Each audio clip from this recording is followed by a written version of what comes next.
যে খবরে নজর রাখবো, আজ বৈঠক হতে পারে মার্কিন ইউক্রেন প্রতিনিধি দলে। রুশ ইউক্রেন যুদ্ধ থামাতে ট্রাম্পের উদ্যোগের অংশ হিসেবে বৈঠকে মার্কিন সিদ্ধান্ত জানিয়ে দেওয়ার সম্ভাবনা। ট্রাম্প বলেছেন, চলতি সপ্তাহেই মস্ত বড় খবর পাবে বিশ্ববাসী। ইউক্রেনের সঙ্গে যুদ্ধ থামাতে এবং সে জায়গায় রাশিয়া ইউক্রেন যুদ্ধ বন্ধের আর্জি এর আগেই জানিয়েছিলেন মার্কিন প্রেসিডেন্ট ডোনাল্ড ট্রাম্প।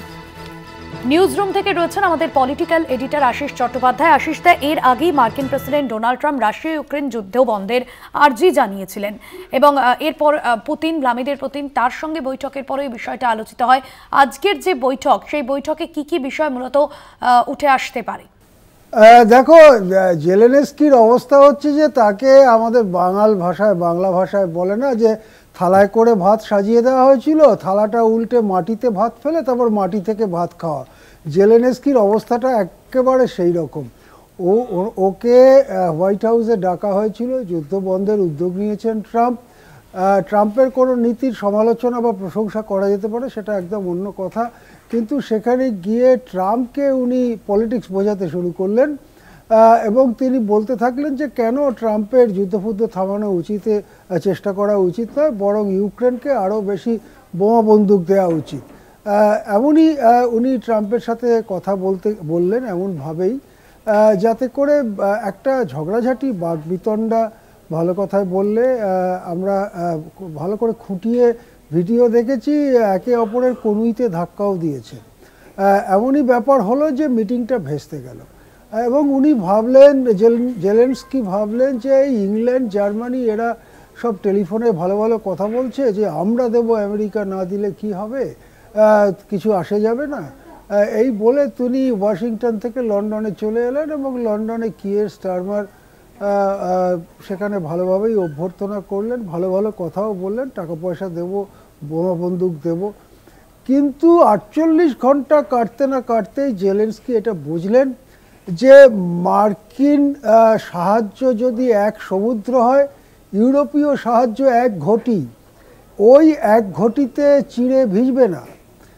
সুতরাং তার সুর নরম হতে থাকলো। প্রথমে তিনি বললেন যে মার্কিনবাসী এবং মার্কিন প্রেসিডেন্টকে তিনি শ্রদ্ধা করেন।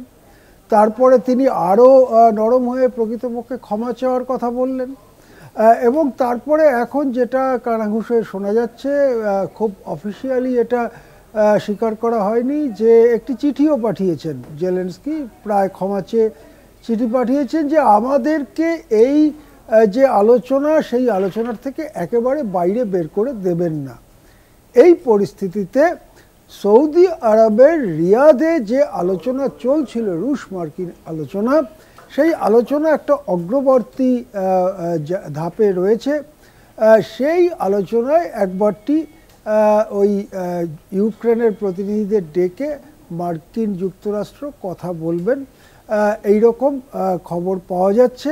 আজ মঙ্গলবার রিয়াদে এই আলোচনা হতে পারে। তবে এখন যে পরিস্থিতি, তাতে কিন্তু খেলাটা ইউক্রেন হাত থেকে বেরিয়ে গেছে। ইউরোপ মুখে কুলু পেটেছে, কেননা ইউরোপ জানে যে ইউক্রেনকে এই যুদ্ধে রাশিয়ার বিরুদ্ধে সাহায্য করতে গেলে ইউরোপ রক্তশূন্য হয়ে যাবে যদি মার্কিন যুক্তরাষ্ট্র হাত তুলে নেয়, এবং মার্কিন যুক্তরাষ্ট্র হাত তুলেও নিয়েছে। ইউক্রেনে সামরিক সহায়তা, আর্থিক সহায়তা করা বন্ধ করে দিয়েছেন ট্রাম্প। এই পরিস্থিতিতে ট্রাম্প যা বলবেন সেটাকেই মেনে নেওয়া ছাড়া ইউক্রেনের প্রতিনিধিদের আর কোনো রাস্তা খোলা আছে বলে মনে হয় না। আরেকটা ব্যাপার হচ্ছে, এই জেলেনস্কি লোকটি 5 বছর প্রেসিডেন্ট হিসেবে নির্বাচিত হয়েছিলেন, সেটা গত বছর মে-জুন মাসে শেষ হয়ে গেছে।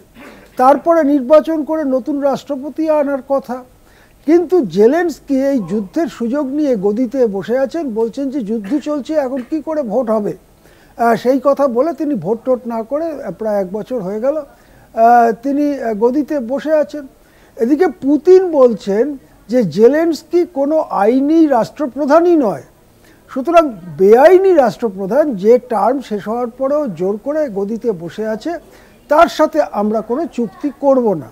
সেখানে একটাই দরজা খুলেছিল জেলেনস্কির সামনে, ট্রাম্পের সাথে আলোচনা করে, ট্রাম্পের সঙ্গে একটা বোঝাপড়া করে নিজের প্রাসঙ্গিকতাকে খানিকটা ভাসিয়ে রাখা, সেটাও তিনি বিসর্জন দিয়েছেন এখন বড়জোর ওদের কিছু কথা শোনা হবে, ট্রাম্পের বা রাশিয়া মার্কিন সিদ্ধান্ত জানিয়ে দেওয়া হবে। আমরা গতকাল কলকাতা টিভির পর্দায় খবর করেছি যে ট্রাম্প বলেছেন চলতি সপ্তাহে বিরাট বড় সিদ্ধান্ত শুনতে পাবে বিশ্ববাসী। আমরা মনে করছি যে এই মঙ্গলবার একটা আনুষ্ঠানিক আলোচনা ইউক্রেনের সঙ্গে হওয়ার পরে বুধ বৃহস্পতি শুক্রবারের মধ্যেই যুদ্ধবিরতির একটা রূপরেখা ট্রাম্পের প্রতিনিধি দল এবং পুতিনের প্রতিনিধি দল করে ফেলবেন, যেটা হয়তো শুক্র শনিবার নাগাদ ধীরে ধীরে সংবাদ মাধ্যমে আসতে পারে এবং হয়তো ইউরোপের বুকে যে রণাঙ্গন 3 বছর ধরে রক্ত ঝরাচ্ছে, সেই ইউক্রেনের রণাঙ্গনে কামানের শব্দ থেমে যেতে পারে, আবার হয়তো ফুল গাছে ফুল ফুটতে পারে। ধন্যবাদ জানাবো আশিস দা আপনাকে। আমাদের পলিটিক্যাল এডিটর আশিস চট্টোপাধ্যায় ছিলেন সরাসরি নিউজ রুম থেকে। রুশ ইউক্রেন যুদ্ধ থামাতে আজ বৈঠক হতে পারে মার্কিন ইউক্রেন প্রতিনিধি দলের। বৈঠকে মার্কিন সিদ্ধান্ত জানানোর কথা জানিয়ে দেওয়ার সম্ভাবনা রয়েছে এবং ডোনাল্ড ট্রাম্প বলেছেন চলতি সপ্তাহেই বড়সড় খবর পাবে দেশবাসী।